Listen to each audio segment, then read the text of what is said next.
बारी है जाब में है, उठा दो पर्दा दिखा दो चेहरा के नूर बारी है जाब में है,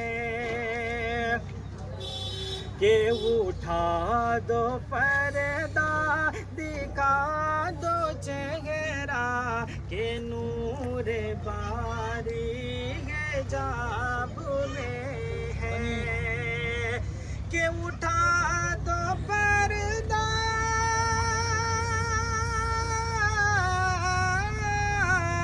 उठा दो पर्दा दिखा दो चेहरा के नूर बारी के जाब में गे,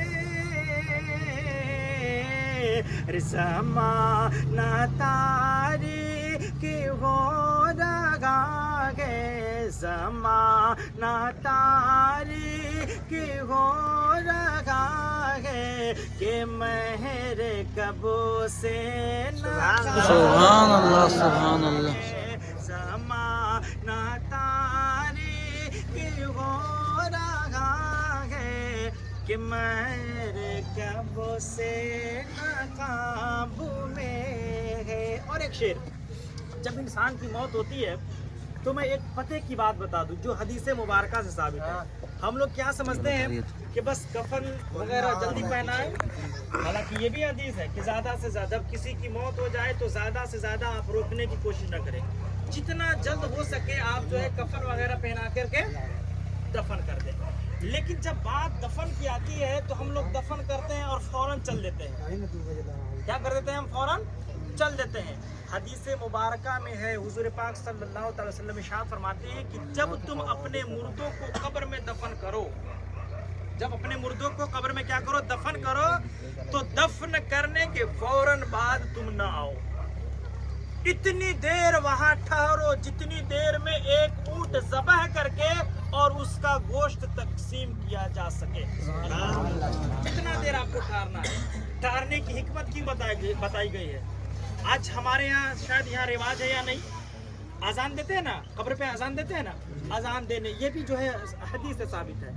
इन सारी चीज़ों के पीछे वजह क्या है, रीज़न क्या है?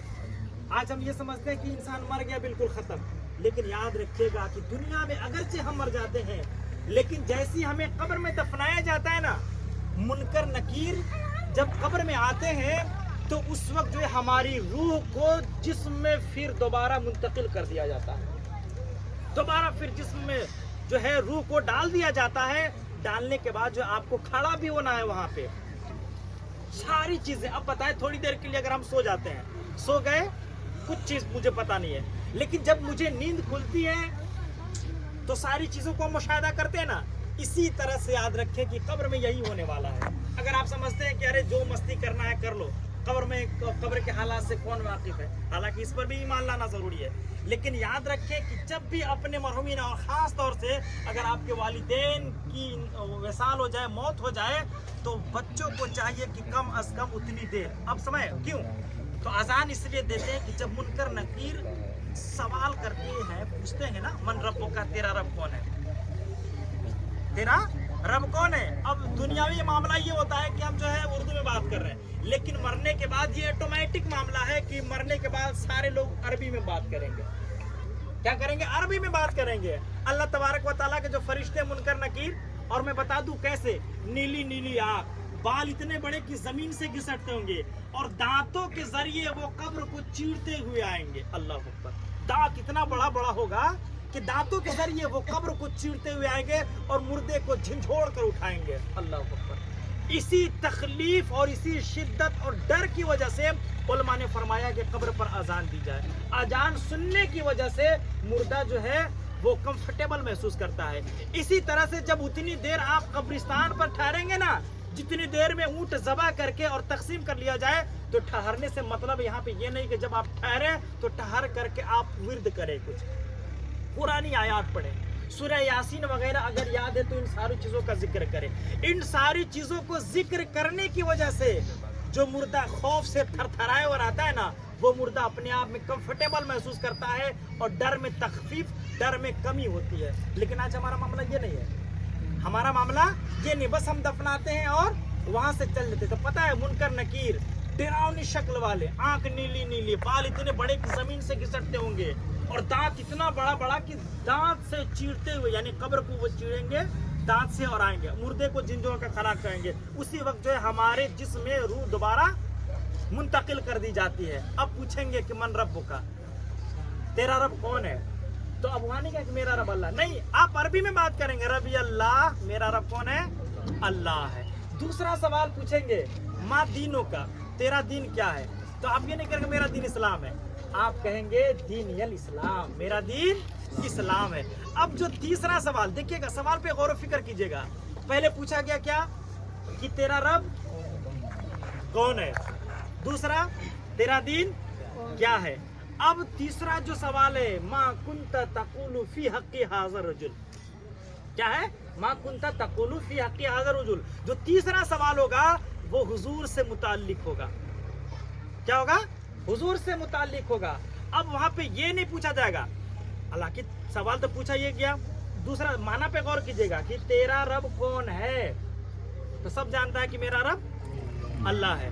دوسرا سوال تیرا دین کیا ہے، دوسرا سوال کیا ہے کون ہے، تو کہہ دیجیے گا میرا دین اسلام ہے. لیکن تیسرا سوال جو حضور کے متعلق ہوگا، تو جو لوگ عربی داں ہیں، عربی پڑھتے ہیں، وہ سمجھتے ہیں کہ ما کنتا، کنتا کا مطلب ہوتا ہے تھا، کنتا کا مطلب کیا ہوتا ہے؟ تھا.